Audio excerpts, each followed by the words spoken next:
Hey guys, we're outside here behind Building B and wanted to talk to you, look at a couple of shop cars and talk to you about trunk rubber and why trunk rubber goes on a certain way.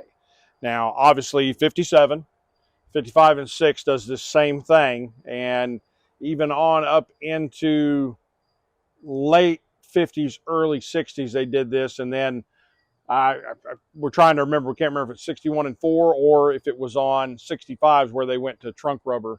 65, yes, 65 is where they went to trunk rubber on the body. A-body had it on the body from day one, Camaro, all of that. Anyway, the point being is how this rubber is installed on here and the reason it gets installed a certain way. So if you look at this, I peel this back, you've got kind of a flat surface here, and you want to have that flat surface obviously against the deck lid with this groove to the outside. And the reason that happens, as it comes down, that trunk rubber, if you can get in there close, that trunk rubber is going to seal on the inside of this metal weather strip channel on the quarter panel, and then the same thing along the back glass panel and along the tail pan.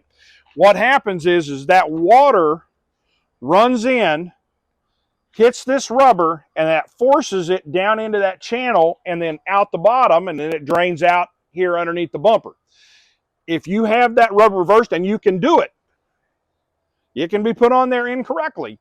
If you put it on the other way, what it's going to do, it's actually going to force the water over the rubber into the trunk area.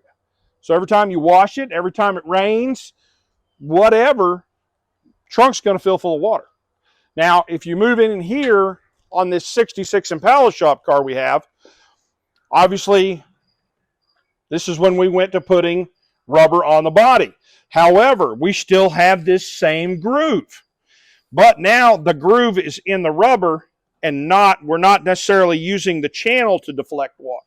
So trunk comes down, seals here against the body.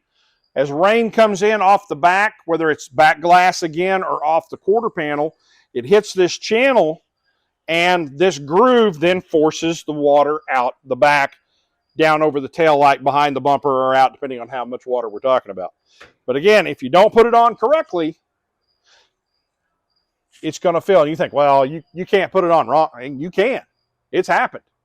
I've had customers do it. So just make sure when you're putting that on, make sure you want to keep those grooves to the outside again, so it forces that water away from the trunk area and out, and uses the engineering as it's designed. So if you ever have a question about this, please don't hesitate to call, talk to the sales or tech team, and they'll be able to walk you through it and help you out.